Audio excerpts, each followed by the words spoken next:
Welcome, everybody, to the Alliance for Addiction Solutions public forum. And we are excited to have Chris Scott join us today. And he's going to talk about his business Fit Recovery and the surging popularity of nutrition-centered approaches. I'm just going to share a little bit about Chris. Again, Chris founded Fit Recovery to help people around the world transcend alcohol and optimize their health. He has been addiction-free since 2014. He is author of Drinking Sucks, and I just read a bunch of reviews from that book that were awesome, so I'm going to get that on my book list, and another one to add to it. I was very excited about that title. Also the creator of an online course called Total Alcohol Recovery 2.0, and co-hosted Elevation Recovery podcast with Matt Finch, who we love. An entrepreneur and professional member of the Alliance for Addiction Solutions, Chris has dedicated nearly a decade to studying alcohol recovery, natural supplementation, and fitness. We are very excited to have you, Chris. So welcome, and I'm going to let you take the floor. So Chris, the floor is yours, and then we'll have Q&A at the end. Thank you again for joining us. Excellent. Thank you for that awesome intro, Patty, and very glad to be here. Today, I will be talking a little bit about my story first, just to give everyone an idea of who I am, and also about my business, Fit Recovery, which is as much of a spiritual cause. It's like the essence of my being as much as it is a business. It actually started out as a humble blog. I never thought it would be a business. So it's all kind of surreal here in talking to all of you and clinicians who I really look up to, especially, I've heard all about Patty, I've heard all about Julia Ross and Christina Veselak. So my goal, rather than to preach to the choir and tell you what you already know, is to give you a sense of how we might be able to reach more people and some of the results so far of doing that. So let me see if I can, good. So my slides work. Okay. So as Patty said, I'm the founder of Fit Recovery. That's fitrecovery.com. I've been a professional member of the Alliance for Addiction Solutions since I think 2017. And I'm the co-host of the Elevation Recovery podcast with Matt Finch, who's one of my best friends, my mentor and business partner. And so that's going strong. And the podcast was Matt Finch's idea. So as Patty also mentioned, I'm the author of Drinking Sucks, which I guess the last time I'd made some revisions, I'd put it on Amazon in 2018, but I wrote that in 2016, maybe 2017, just 3 years after I quit drinking. And it's kind of a memoir, but it's really a short, it's a 164-page book about this kind of journey that I'd been on with nutrient repair and taking a non-mainstream, non-traditional approach after having gone to a very dogmatic 12-step rehab. And so people seem to find that book to be helpful. I'm also the creator of Total Alcohol Recovery 2.0, which has been around since probably late 2017. And we've had about 2,000 members go through that course. It's an introduction to nutrient repair and a generalist approach to the biopsychosocial spiritual model that we embrace. And so we're very open-ended. We have people in this course who do AA. We have people who despise AA. We have people who really need nutrient repair, desperately. And then we have people who have 3 glasses of wine twice a week and they aren't comfortable with it and they want to find some support for changing. So that's been kind of my baby the last couple of years. And so a lot of the efforts have been to make this course as good as I can. Every year I try to update it. And so as you can see, one of the sections is all about the taboo question of moderation. And we focus a lot on biochemical individuality. So I promised myself I would give my story on as if I were standing on one leg. Otherwise I could get stuck in the weeds. So we'll see how I do here. I had a very unhealthy relationship with alcohol for about a decade. I started drinking in high school and I went to college. The drinking kept up. There were no negative consequences. My grades were fine. I swam. Actually, I went to Amherst College in Massachusetts and I swam all 4 years by some miracle. Actually had my personal record time in swimming when I was drunk, which I don't know how many other athletes can say that, but I took that as evidence that alcohol was a performance enhancer. So that followed me into Wall Street, where I worked in finance for about 4 years after college and as you can see, some of the results, and I know not everyone can see this because people are tuning in over audio, but my body deteriorated. You can see that this is a very unflattering picture that I have up here. This is my before picture. I don't even remember when it was taken, to be honest, but I'm sure I was in New York at one point. One of my buddies is clutching a beer behind my trap there. And I was about 250 pounds. For reference, I'm about 210, 215 right now. My mental health was terrible. I had low energy, motivation suffered. Every day felt like a chore. Just putting on my socks in the morning felt like the hardest thing I'd ever done. I was afraid of withdrawal. I was afraid that I would have cravings if I quit. The only thing I knew about was AA, and not to bash AA, because a lot of people, I think even in the Alliance who I know, have made use of that. And I'll get to that in a minute.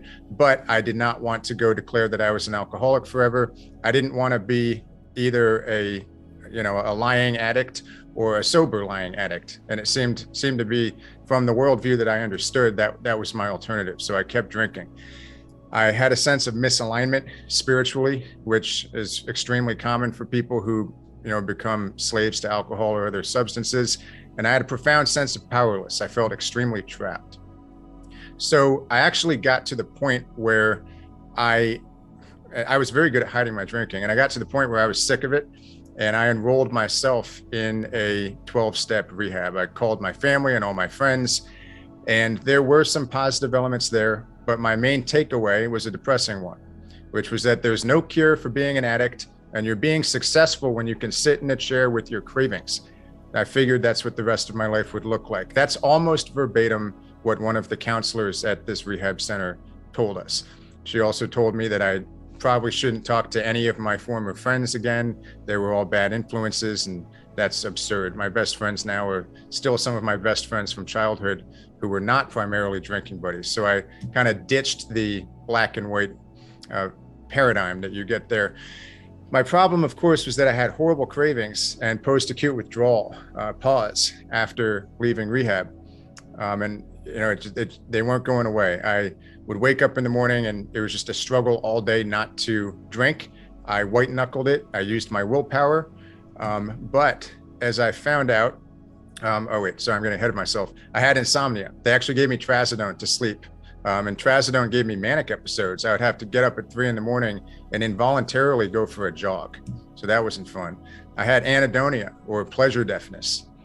Things that should feel good just didn't feel good. I was exhausted. I would have to take naps every day. And usually it was a state of nervous exhaustion where I actually couldn't even fall asleep. I had horrible anxiety. I probably had a panic attack on average once a week after leaving rehab for a few months.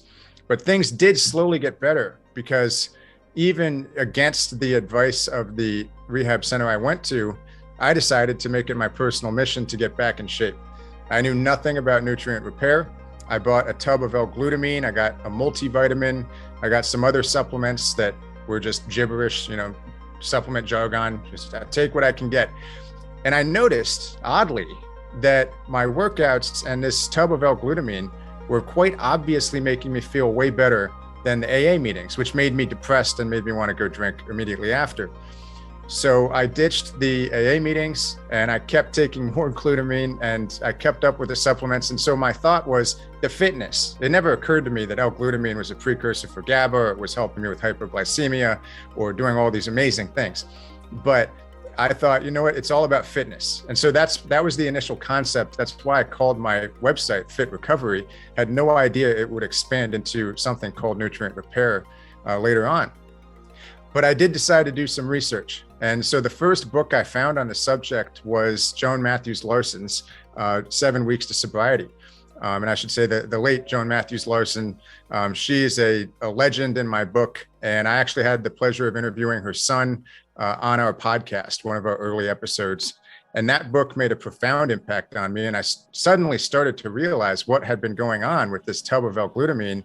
And of course, my workouts and exercise is a great thing. And that's a whole nother topic I won't get into. But there's a synergy, obviously, between a healthy lifestyle and nutrient repair. I also read Julia Ross's books. And so I realized that there was targeted amino acid therapy that I could turn to. And I kind of did the trial and error method. So I did not have access at this point, or I didn't think I did, to people who could help me, figure out exact mega doses of certain amino acids. But I realized that there was a thing. For serotonin, I could take 5-HTP or tryptophan. And actually, serotonin, oddly, didn't seem to be my issue. It was mostly GABA and dopamine and endorphins. That probably explains the anhedonia that I felt, the GABA deficiency explaining the anxiety. And so DLPA and L-tyrosine and glutamine were my biggest miracle supplements, is what I call them. I often tell people in my course, it's not just about a list of supplements. It's not a one and done. You don't just take the supplements and you're done. You're either going to have to use some trial and error to figure it out yourself, or you're going to want to get more specialized help from an expert who can really help you. I was lucky that I was able to resolve my biochemical imbalances using trial and error. But there are some people who certainly need more help. So what I've learned in a nutshell in my about 6 years of helping other people quit, taper down, stay quit, or adjust their use, since we do have a range, people with a range of goals, all of whom can benefit from nutrient repair, is that everyone is different. Everyone's biochemically, psychologically, socially, and spiritually different. However, I saw that heavy drinking almost always causes biochemical imbalances. And this is true for bingers as well as people who drink daily or are chronic, heavy, severe alcoholics, as they would say. I found that people benefit greatly across the board. Some people who barely drink, actually. I should mention my parents are social drinkers, and I'm adopted, which, interestingly, I had connected with my biological father over Ancestry.com, and I asked if there were any family diseases, and he said, well, I've been drinking vodka for the last 40 years. I have PTSD, we were all in the military, but other than that, I think we're good. And I thought, wow, isn't that kind of surreal? My parents had always been social drinkers, and yet even for them, I'm giving them amino acids and such, and their sense of well-being has gotten better. So everyone has something that can be resolved, but especially for people who are drinkers, resolving these biochemical imbalances helps. And this is true even if they think that they're drinking, they very well may have been led to drinking by emotional pain relief, escapism, or self-sabotage. And there's so many emotional and psychological reasons that people drink or start drinking a lot, but it seems to be the case that these biochemical imbalances and deficiencies persist and are created and or are exacerbated for people who may have had underlying imbalances.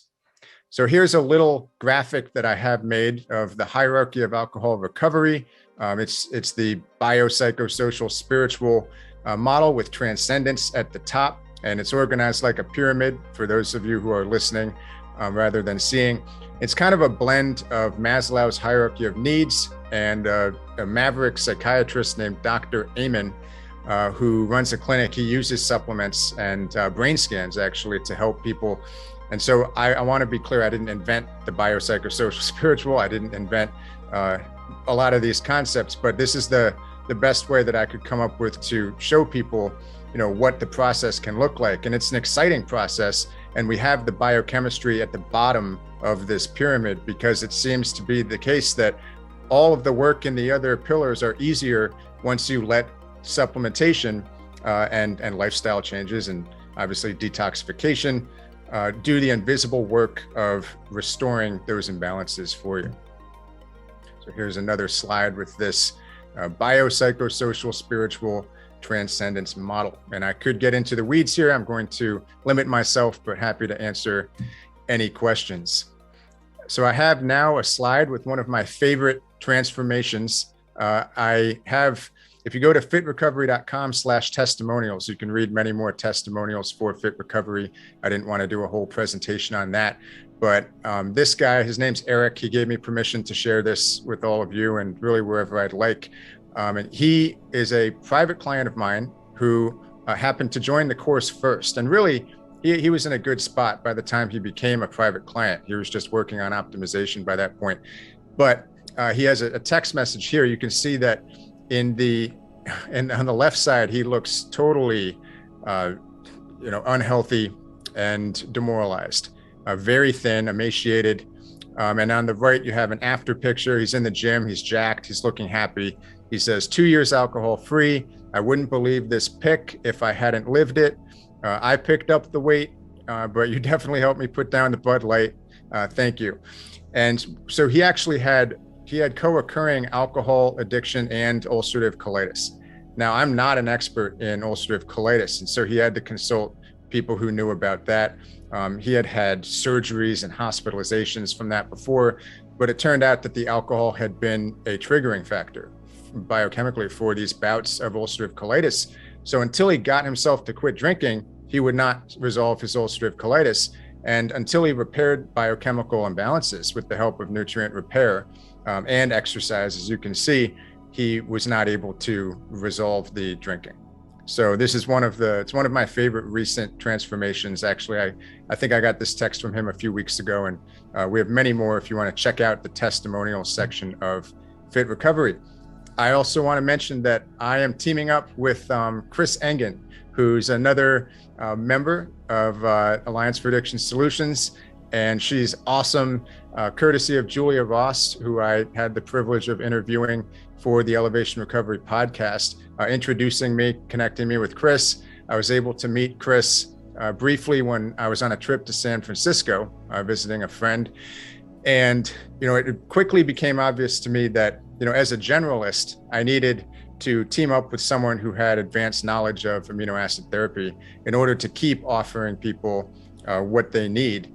A lot of people can benefit from targeted amino acid therapy, and my trial and error approach is good, but I was getting to the point where I had a choice of becoming a specialist or focusing on what I like focusing on most, which is trying to reach the greatest number of people. And so I'm really excited to team up with Chris. She's awesome. We've become good friends. So as I didn't mention this, but our recovery stories are a bit different. And I won't speak for Chris here, but we definitely have ridiculous synergies with our approaches that people are going to benefit from. And so stay tuned for that. We'll talk more about that maybe in future presentations. So I want to turn now to the digital recovery revolution. And I have a subheading here, eroding the traditional monopoly, which all of you have been doing for some time. So I'm not trying to claim that Fit Recovery is the most original thing. I'm simply doing what I can to add to this hopeful transformation of recovery culture. So podcasts are obviously huge right now. We're going to get to some of the different platforms and ways in which new messages are coming out into the world right now that are really eroding this like one size fits all monolithic approach where you call up your local treatment center and go there, and then you go to AA forever. Some of the biggest podcasts out there include Recovery Elevator and Recovery Happy Hour, both of which I've been able to appear on as a guest. The Bubble Hour, That Sober Guide, The Addicted Mind, 1 Year No Beer. Some of these may ring a bell for you, and this is just the tip of the iceberg. There are dozens, maybe hundreds of recovery-oriented podcasts out there, and they're helping to change people's attitudes away from this monolithic approach, even if they're not mentioning nutrient repair. So as far as I know, Elevation Recovery podcast, which I co-host with Matt Finch, which has done well. It's not as big as some of the biggest podcasts out there, but we're the only ones who consistently hammer home the nutrient repair approach. And, we're trying to appear on other podcasts and get that message out. And we've had guests on from other podcasts, and we found some synergies and an openness to nutrient repair, even among people who, say focus on trauma resolution or the Sinclair method or all sorts of other options that are out there. There seems to be an interest to learn more about nutrient repair. As far as online communities, Facebook and Instagram, this is one area that I'll talk about in a little bit regarding Fit Recovery and the opportunities we have, but I have not yet fully committed to building social media communities. The good news is that there are some big ones out there. 1 Year No Beer also has a huge group. Club Soda is giant. You can see Tempest here. I think that's Holly Whitaker's group. Tempest has 97,000 followers on Instagram now. And She Recovers is another huge group. Chris Engen introduced me to that one. And I think they have like 270,000 likes on Facebook, seems to be really huge. And then Stop Drinking Expert, This Naked Mind, which is Annie Grace's program, just very large communities on Facebook, especially. And I think This Naked Mind has over 100,000 followers on Instagram. So it does seem that social media is kind of where it's at as far as growing a tribe. So I'll talk a little bit more about that in a minute. Some of the approaches that these digital recovery communities focus on are AA. AA is still quite large. A lot of the podcasts follow the model of strict AA. Tell your story and try to inspire other people. And it's always in the model of, this is my quit date. I go to meetings every day, and this is what my sponsor tells me, which is fine. And a lot of people seem to be helped by that. But there's also a lot of non-AA approaches out there. There's trauma resolution. I have a good friend who I met at a recovery conference who focuses on brain spotting, which is a method to heal trauma. CBT, or cognitive behavioral therapy, seems to be big. Even if it's not called that seems to be what a lot of people are focusing on these days. Medication-assisted treatment, and in particularly the Sinclair method. I think there are some Sinclair method groups on Facebook with thousands of members, and Claudia Christian and Katie Lane, another friend of mine, I've actually interviewed both for our podcast, are really big in those communities. And then just general lifestyle change seems to be a popular approach. So as you can see, biochemical repair hasn't yet hit the mainstream with these communities. There's a huge opportunity on social media and with podcasts, and we're working on it. People are definitely hungry for new solutions. So here I have a screenshot from a talk that I gave in Dallas, Texas, right before the pandemic hit, actually. And I was invited by Trisha Lewis, who's the host of the Recovery Happy Hour podcast. I actually think she just released her last episode, which is kind of sad because she was great. But she invited me to give a talk about fit recovery and my experience with nutrient repair. And I had no idea how it was going to be received because, I didn't know who the people were.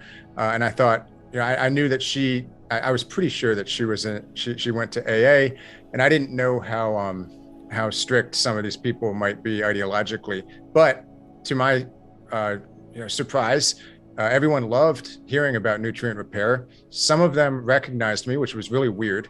I've never walked into a room full of strangers and had like two people know who I was. So that was kind of cool. I guess they'd heard of fit recovery. And, I got a lot of really good questions and people saying that they wanted to, buy some books. And I was recommending Julia Ross's book, 7 Weeks to Sobriety. Of course, My Own Drinking Sucks. But I was really struck by the lack of any criticism or hostility for bringing this new method that in the past, if I had gone to an AA meeting in my early recovery and talked about nutrient repair, I can tell you that it might not have been well received by a lot of people. So this was really encouraging, excuse me. And I put it up on YouTube. And as you can see, it has 154,000 views, which is pretty cool. So a lot of people have watched this talk. I have some conclusions about this digital recovery revolution, some of which might seem obvious now and some of which I haven't really touched on.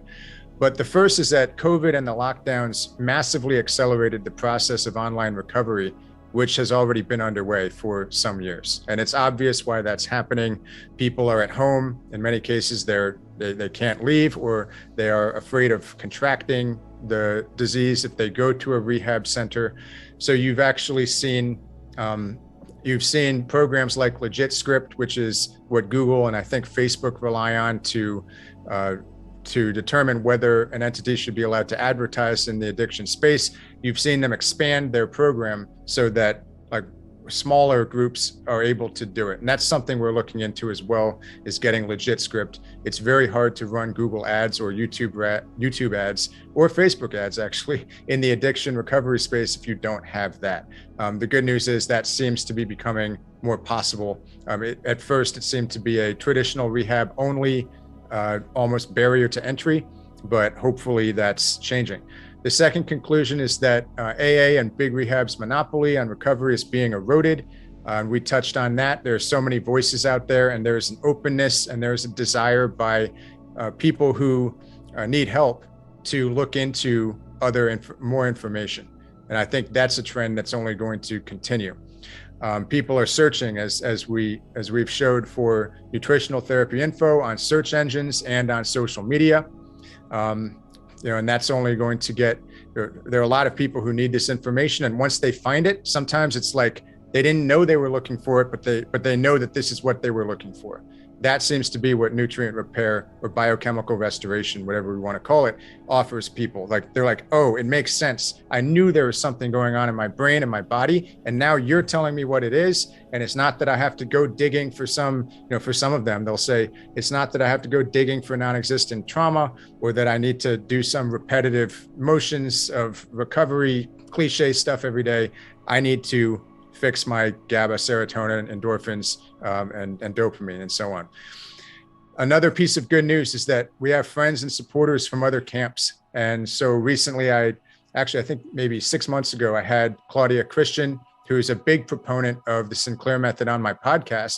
I had no idea what she would think about my approach, but she had said, that she had heard about nutrient repair, and she often recommended it to her clients in conjunction with her approach. So regardless of what any of us think about any of the other approaches, I think it's good that there's no blacklist, it seems, on the people who are open-minded on nutrient repair. There's a willingness to integrate it as part of a multi-pronged therapy. Another conclusion is that social media is now clearly the best route for getting the message out. It's time to build some tribes. I think the SEO, as necessary as it is to have some SEO, and that's search engine optimization, it's more necessary now to really get the message out on these social platforms. And my last conclusion here is that traditional rehabs that pay lip service to biochemical restoration will ultimately be forced to deliver on that or go out of business. That's a bold claim, but I'm confident that if we are able to further permeate the zeitgeist or the collective consciousness now with biochemical restoration, if we get to a point where patients who are enrolling in rehab centers expect that, then we will effectively force them to deliver on that. And it's not just, social media, it's also, there's a synergistic effect. If we can expand on social media, more people are buying Julia's books, more people are enrolling or supporting the Alliance for Addiction Solutions, more people are taking Christina's program, and so on and so forth. And I feel like there could be a massive snowball effect that eventually does cause change. All right. So